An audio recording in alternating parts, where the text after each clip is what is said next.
for this exercise here,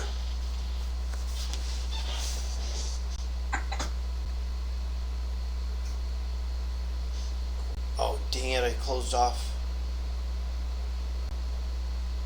where I got that. The CATIA V5 online docs. Go to the part design.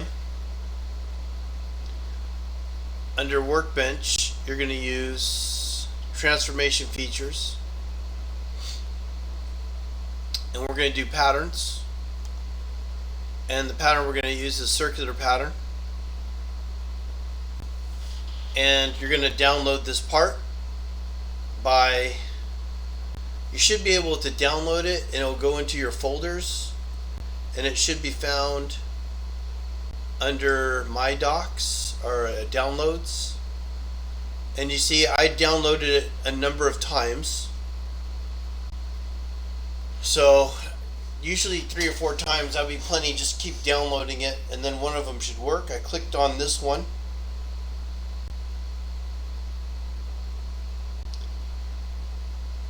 By doing an import CATIA file and choosing it from my downloads. Okay, and then I imported it in. This is what I got.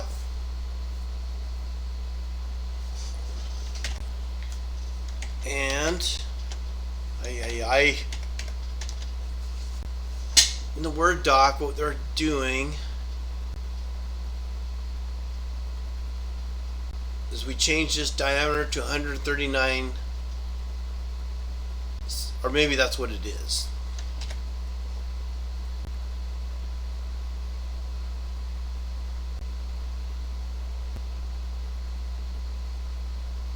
I bet I'm in inches.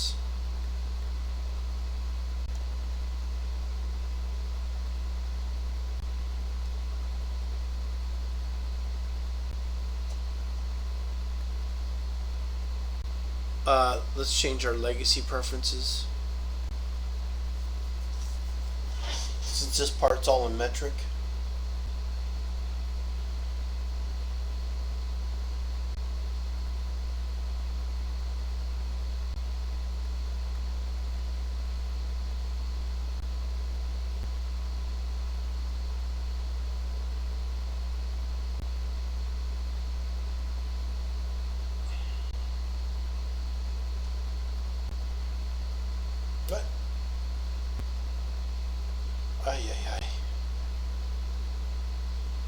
Select OK to that.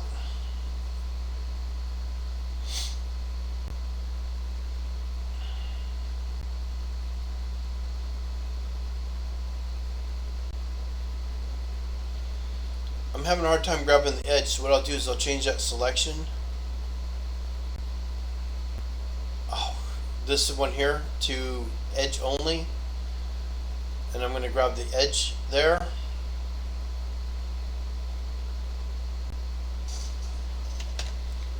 And it's giving me a diameter call out, so I will customize this to give me the diameter. I don't need the center point. Okay, so that's the one we got from the default. So we're going to do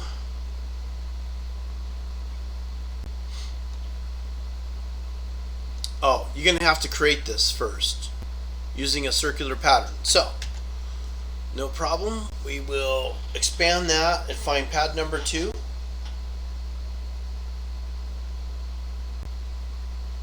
And we'll use the circular pattern. Now, here's what I like about this little trick.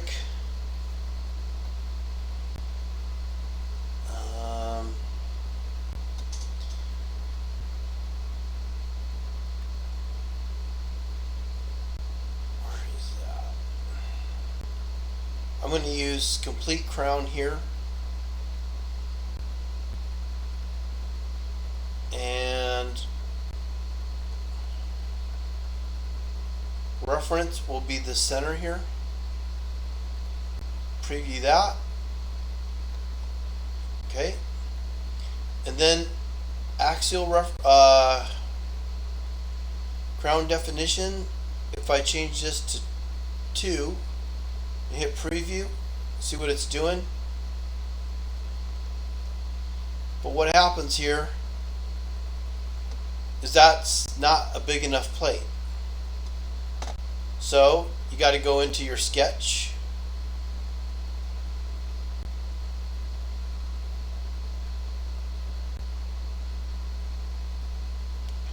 Whoa, I don't see my... What the hell? Where is my circle? I'm just going to highlight this whole thing and go to auto constrain. Okay, and I'm going to change this to something bigger, anything bigger. Let's go 200.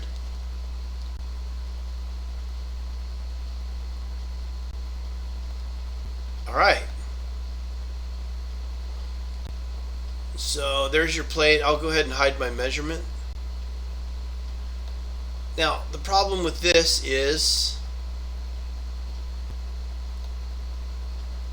I want this distance to be constant. So no matter how many pins I'm adding, it will make this plate grow bigger.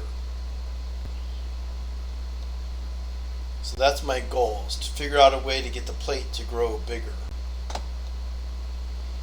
automatically. Because if I come back to the circular pattern and I change this, oh, wrong one. Oh well, just for fun you can see. Imagine drawing each one of those pins one at a time. That'd take forever, right? What? What am I doing? Let's try that again. Let's update this. Circular pattern. Under crown, if I make this bigger, then the plate's too small again. Alright, so what I want to do is be able to add as many pins as I want, and the circular plate will just grow however big it needs to grow to accommodate however many pins I want to come up.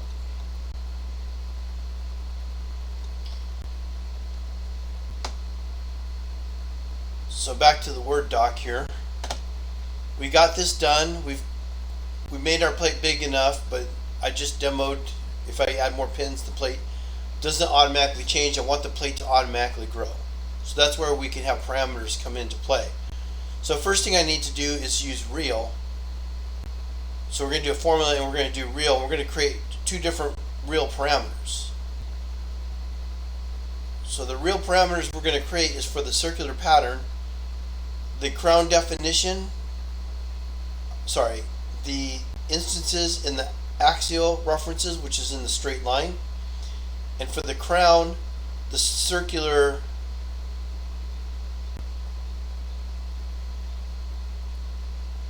the actual, this number 7 here, instances,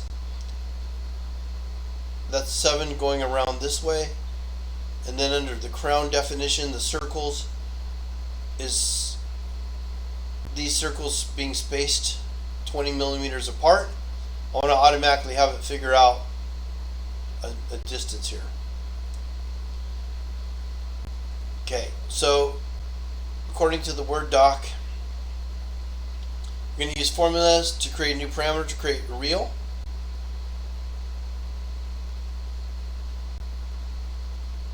And then you're going to hit that gray tab twice, and we're going to make two reels, and there'll be 0 there. Okay, so we'll try that out.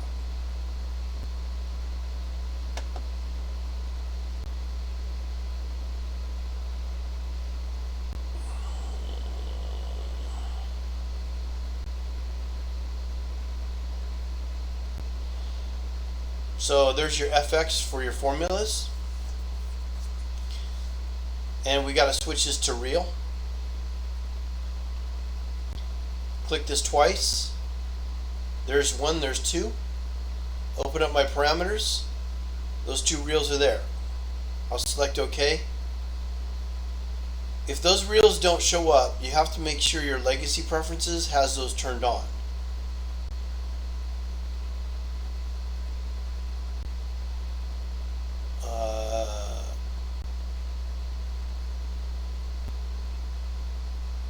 under 3D infrastructure, parameters, constraints, all of these need to be turned on to show all the relations and everything we're going to do in the tree. So again, make sure that you got this pop-up window in the tools preferences set the same for the display tab for the 3D shape infrastructure. Alright, so we got those two set up, and then I think it says it changed the numbers to something 2, 7, and 5 or something. So just to make them easier to find, I can click on the filter type to be real. And then we're going to edit the values to be 5 and 3, I guess. So if I go back to formula, I can hit real, and there's my two reals. The first one here will make that 5, and the next one here will make that 3.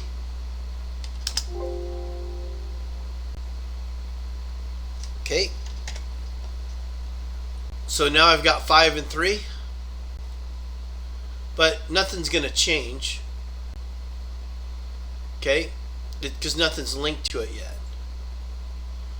So select the formula from the toolbar, and then what you do is you select the circular pattern, and then you'll see the 5 and 7 appear. So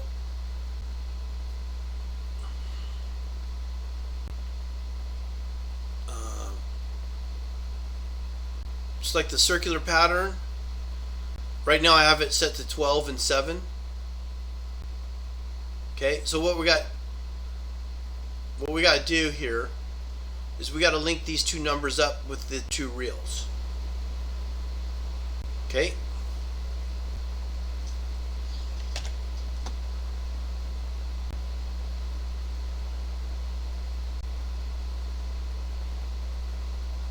We're going to add the formula to those. And just to make them easy to find, you can hit reel 1, reel 2. Okay. I don't even know which one's which. I probably should have named them, but I'm going to hit add formula to the first one. Hit reel down here just to shorten up the list. Double click reel 1.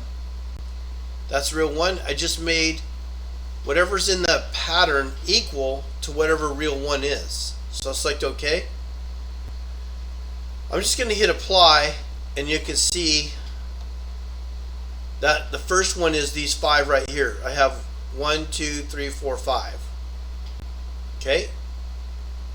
So if I change this to 6, these are going to change. I'll click on this one and add a formula.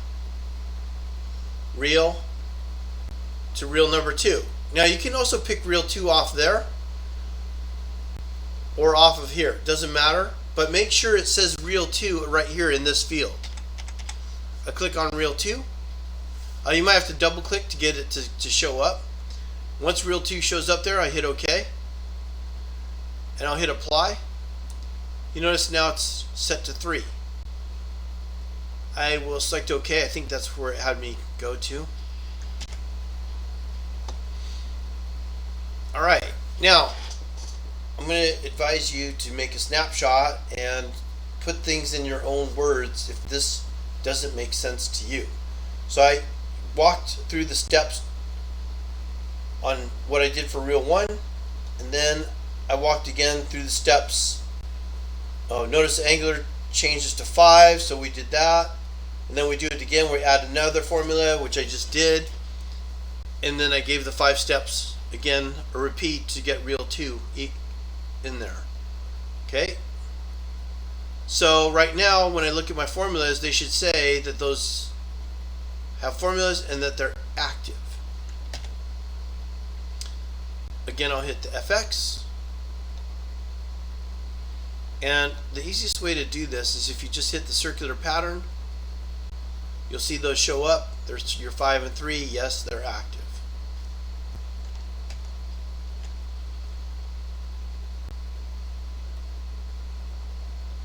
The part's been updated.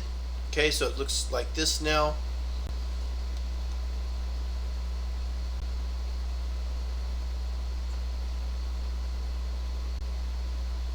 Notice the parameters are not editable when you go to either one of these. Can anybody tell me why? When I go to this, yeah, they're controlled by the parameter. That it's not going to let me. That was the whole point of this. So I can't do this. They're all linked to this. Okay. So now that those are all linked,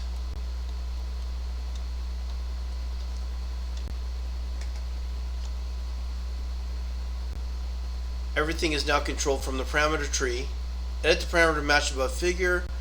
Create the formula that controls the diameter to have the last pin edge distance match the distance between each pin. So, here we go. I don't tell you how to do this. This was for you to figure out. This is why the math classes are important to understand. Do you guys see the distance between these pins? They do not equal this, do they? You don't need to get out your measurement command to see if this is the same, correct? So what we're going to do here is I'm going to create another parameter. And the type is going to be a length. So I got to find length, double click it, and create a new parameter. And I'm going to call this distance between holes.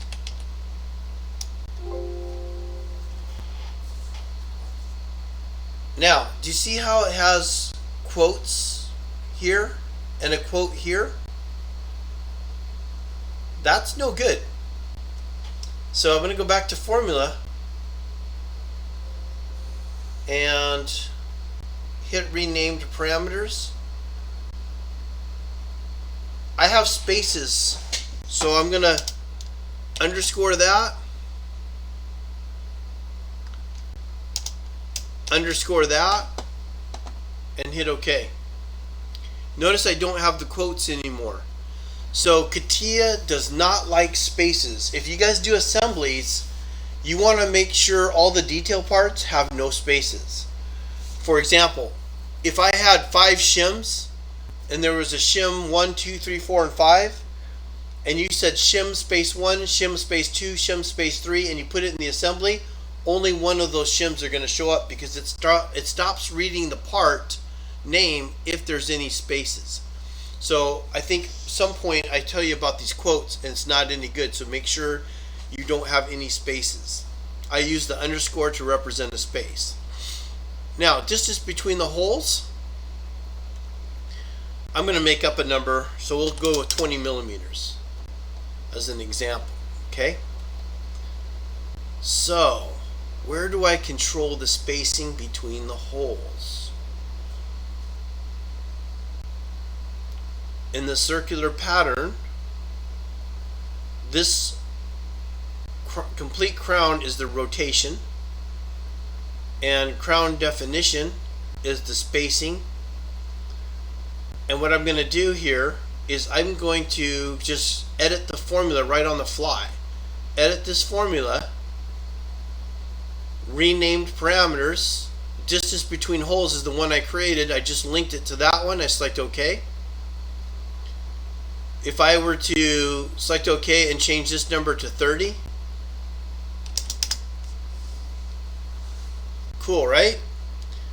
I'll change this number to 8, change this number to 5.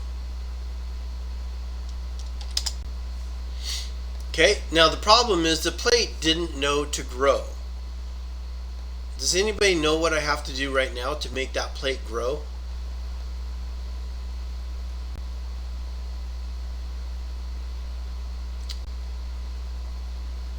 The plate size, the padding. Okay, so how do I find the plate size?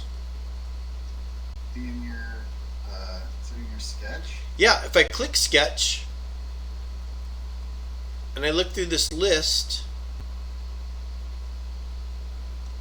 that radius 200 millimeters, do you know where that is coming from?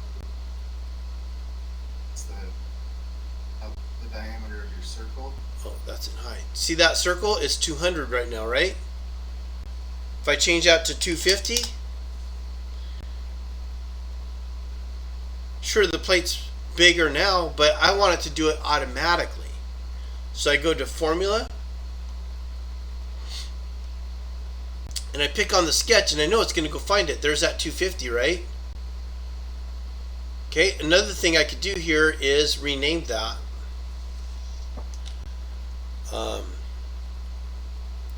Plate diameter.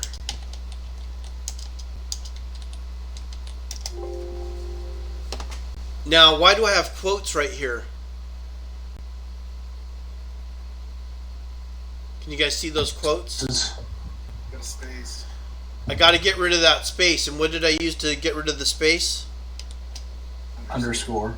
When I hit apply, notice the quotes go away. Now, if I rename them, it just makes it easier for me to find stuff. Does that make sense? So I've just renamed that to 200 or plate diameter, so I know that's the one that's the plate diameter.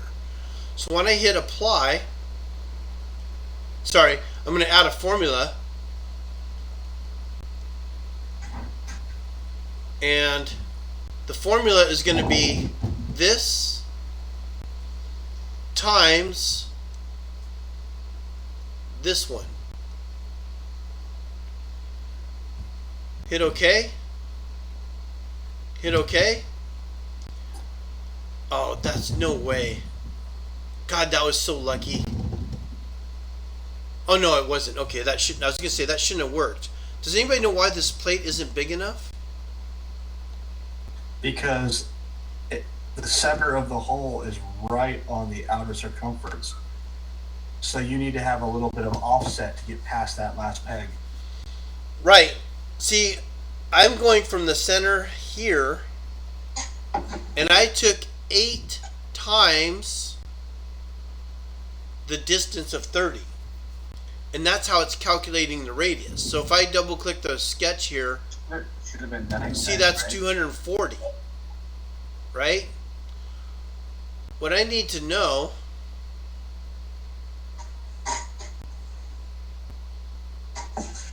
exit out of sketch here. Now, the easy thing here to do would be to go back to the formula and then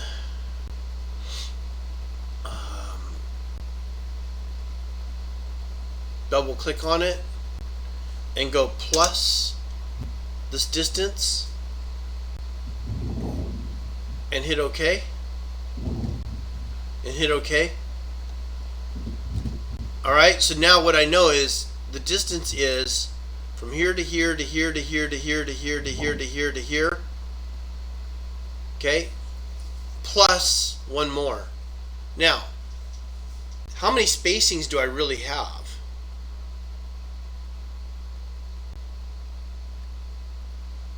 If I have 8 pins, how many spacings do I really have?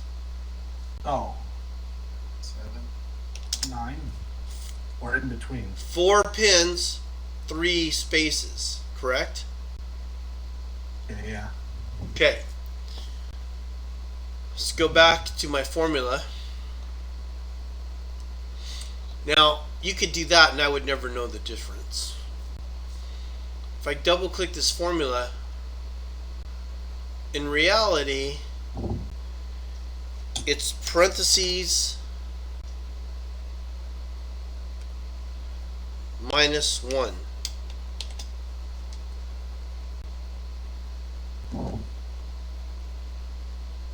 Okay. Now the problem is, it looks like it's way too short, right? Because I've only got the distance from this hole to this hole accounted for. Correct? What I need to know is under pad number 2, the distance from here to here. So, guess what? I highlight it and I auto constrain it. You know what? This to so part is wrong. They gave it to us and the thing's not even constrained.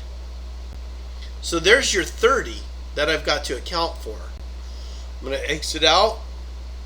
I'm going to change this distance to 15. Okay. So now when that's 15, that means that from here to here is 15 times 3. So I've only got those spaces accounted for in all reality, right? So I got to add the distance from here to here. So what I'm going to do is go to Formula, and I'm going to click on Sketch 1. No, sorry, Sketch 2. And it's this offset. You know what I'm going to do? Just for my own self, I'm going to rename that. And I'm going to call it Center to Pin. Uh-oh, why do I have quotes? It doesn't like strings. When will I learn? Okay, so watch for those quotes to come up. Okay, now I hit rename parameter. Okay, so I've got that center pin. You know what I'm going to do? I am going to go create a center pin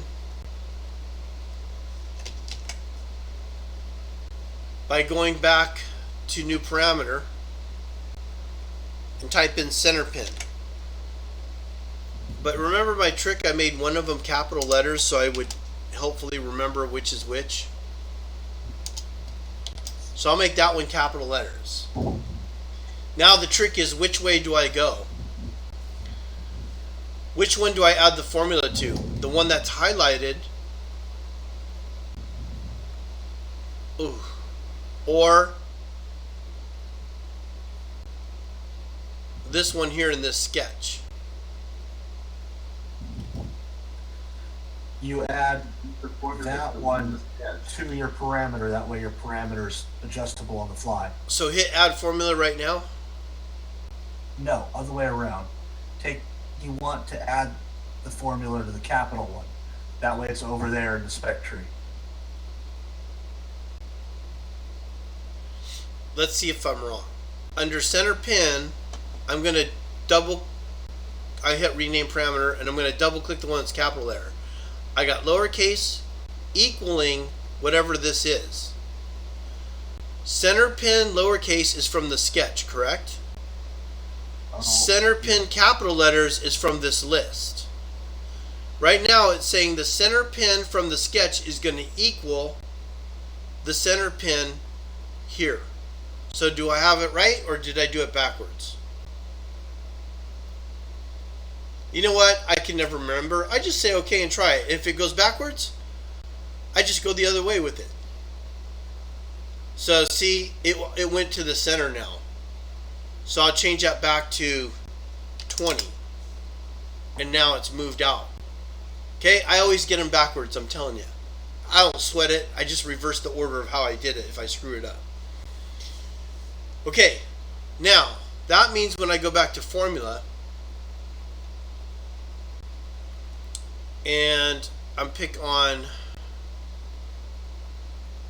this sketch here and double click this, the plate, oh wait, that's not the right one. Oh, that is right. Yeah, the plate hole has got to be plus whatever the center pin is. Okay, so the center to the first pin plus all of these. And I hit OK. Oh, what the hell? Guess what I didn't do? I didn't watch the screen. You got to double click. Ah!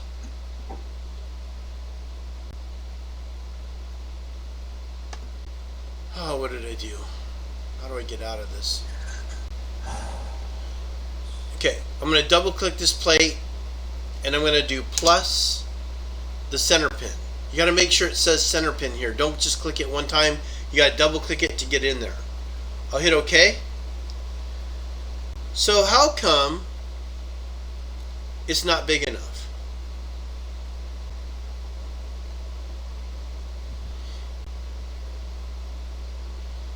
I got from the center to the pin being accounted for.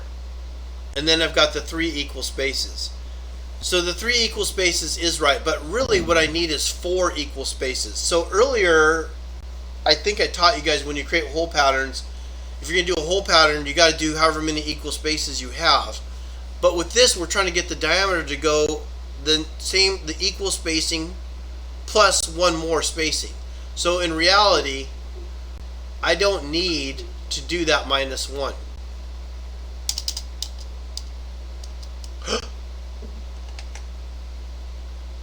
I'm going to get rid of the parenthesis, and I'm going to hit OK and select OK. And the cool thing now is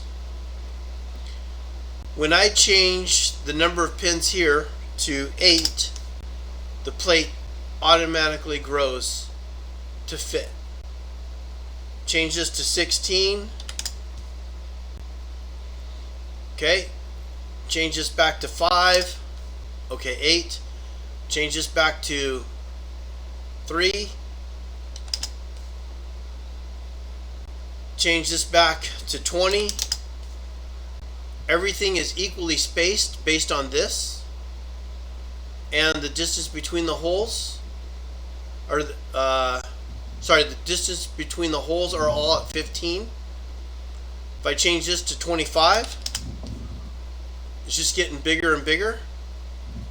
If I change this pin to 50, these from the inside will grow out more, but it just knows to keep growing accordingly.